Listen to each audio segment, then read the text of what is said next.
Today we are reading Pa, Me, and Our Sidewalk Pantry, written by Toni Buzzeo, illustrated by Zara Gonzalez-Soang. After the video, stay tuned for reading questions and educational activity ideas for no-prep homeschool learning or classroom discussion and writing activities. You can visit laurenmartinbooks.com for free learning principles to start your own service project and access to my principal and play-based no-prep preschool curriculum for a full year of standards-aligned, zero stress or prep curriculum, and access to all of my K-12 curriculum on Teachers by Teachers at English with Ease, including Hunger Action Month, service learning projects, and more. Now let's read Pa, Me, and Our Sidewalk Pantry. Don't forget to like, share, and subscribe to Lauren Martin Books for more read-along stories with comprehension questions and inspiring, empowering activities. Pa, Me, and Our Sidewalk Pantry.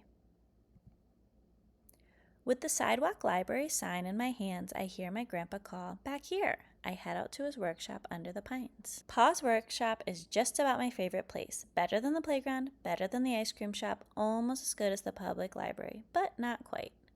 I blink in the dusty morning light. I've been thinking. I say. Pa sets down his pliers and points to the stool next to his workbench. "What's on your mind, Jelly Bean?" "With Mom out of work, we need food as much as we need books. I think other people might too." Pa tilts his head to look into my eyes. "Why, you're right," he says. "Sometimes you just need to switch things up." Pa runs his thumb over the sign. "So, what do you propose, Jelly Bean?" I lean in close and tell him. After tugging 2 long boards down and sorting through a barrel full of scraps, Pa says we have enough wood. We set to work making a matching cupboard, a cupboard for food. Pa operates the table saw, then hands the boards over to me for sanding. When they are smooth, we nail the boards together. We find brackets in Pa's drawers for the shelves. Finally, we attach glass doors from an old china cabinet.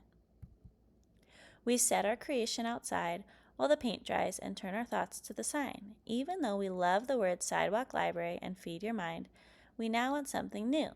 When everything is dry, we plant our new pantry right next to the library we built together last year.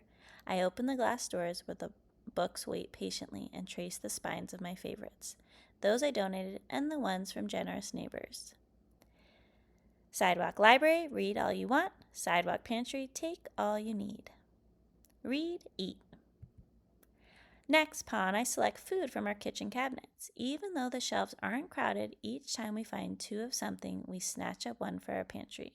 Before long, we've got soup and crackers, oatmeal and raisins, tea and honey. I add a package of peanut butter cookies. I hesitate, then add my favorite too, chocolate. Pa gives me my shoulder a squeeze.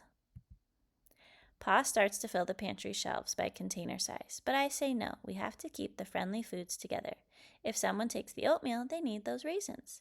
Pa agrees, so we adjust the shelves for pairs of food. But there's still lots of lonely space when we're done. When Pa and I go out to check the pantry the next morning, I see even more empty space. 2 soup cans and 2 cracker boxes are gone, along with 1 package of cookies, the chocolate ones. "Pa," I yelled, "we already had a hungry visitor." I snatch up the note I find on the shelf. "Thank you. I like soup. Chocolate cookies are the best. Your friend."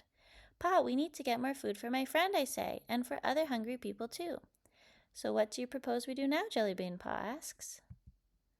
First, we knock on our neighbors' doors. They're used to making book donations, but we remind them there are times when food matters as much as books. Some neighbors have extra books and some have extra food. A few are able to give both. We head home with our bags loaded up. Now, though, we've got some pairs with missing partners. Pasta but no sauce, chips but no salsa, peanut butter but no jelly. We empty the coffee can with our spare change and strike out to the market to add the missing items. I steer straight to the cookie aisle and grab up a package of chocolate ones. I pay for those with coins in my own pocket. On our way home, we put up flyers advertising our new pantry. Then we load up our shelves with food pairs. I place the chocolate cookies on the very bottom shelf. "Do you think my friend will come back, Pa?" He ruffles my hair. "I hope so, Jelly Bean." Each day, hungry people find food they need: rice and beans, pancake mix and syrup, tuna and mayo. Sometimes from the living room window, I spot a person filling a small bag. Other times, I see someone refilling the shelves. Either way, I give them their privacy like Pa says I should. But day after day, the cookies for my friends sit waiting on the bottom shelf. Then one day, the cookies are gone, along with a can of chicken soup and a box of cheddar crackers. Sure enough, there is a note from my friend. When I open the library doors, my favorite book about chicken soup every month of the year is missing from the shelf. I run to tell Pa. So what do you propose we do now, Jelly Bean? He asks, just like I knew he would. We get started right away. I sort through the kids' books, and Pa tackles the adult books. Every time we find a book that has a food connection, we shelve the book with the food, or move the food over to join the book. Like my grandpa says, sometimes you just need to switch things up. What was your favorite part of this book? You can pause this book and go back and write down ideas of what you can do to help bring books or food to other people. Let's read about resources and how you can help. Hunger is a big problem in our world in the United States. Many children, nearly 1 in 5, are hungry some or most of the time. But the Little Free Pantries movement began in 2015, which has followed in the footsteps of the Little Free Libraries. It's part of changing that, and you can help. First, if you and your family want to learn about Little Free Pantries, visit littlefreepantry.org. You'll especially want to read about Liam Hannon and his work to feed hungry people by visiting liamslove.com. How you can help. If possible, set up your own little free pantry like Jelly Bean and his grandpa did, or donate food to a little free pantry near you. Find them at mapping.littlefreepantry.org. Get in touch with your local food bank to see what kind of help they must need. To locate local food banks, visit the Take Action section of the Feeding America website, feedingamerica.org/takeaction. Start a fundraiser, even a small one like a lemonade stand, craft sale, or bake sale, to raise money for the local food bank or to buy items for a little free pantry. Think about what the characters did in this book to make the world a better place. What did they have to do first, next, then, and last to achieve their goals?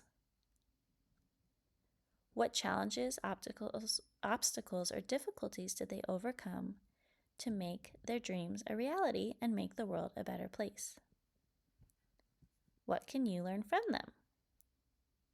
Would you like to make a little free pantry or a little free library?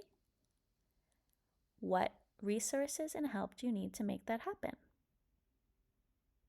What other goals do you have in terms of addressing an important need, whether it's helping people, animals, plants, the habitats, ocean, the natural world, or social justice issues?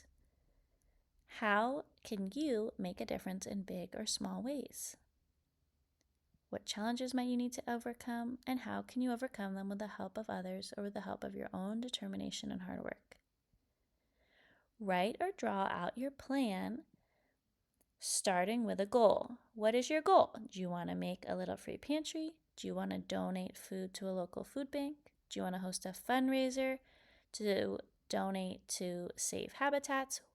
Think about what causes you care about and what your unique skills, interests, and talents are so you can do something you love while helping a cause you care about.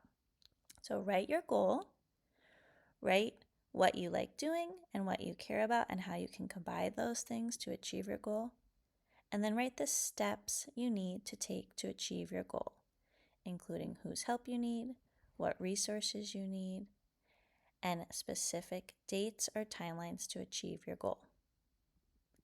Please like, share, and subscribe to Lauren Martin Books for more read-along stories with comprehension questions, drawing and writing activities, and inspiring and empowering content. Visit laurenmartinbooks.com for a printable, free service learning planning page to plan your service project, whether it's building a little free pantry or any other service project. You can also find play-based or printable no-prep preschool curriculum and K-12 curriculum by visiting laurenmartinbooks.com or my Teachers Pay Teachers store at English with Ease. Thank you for reading with me.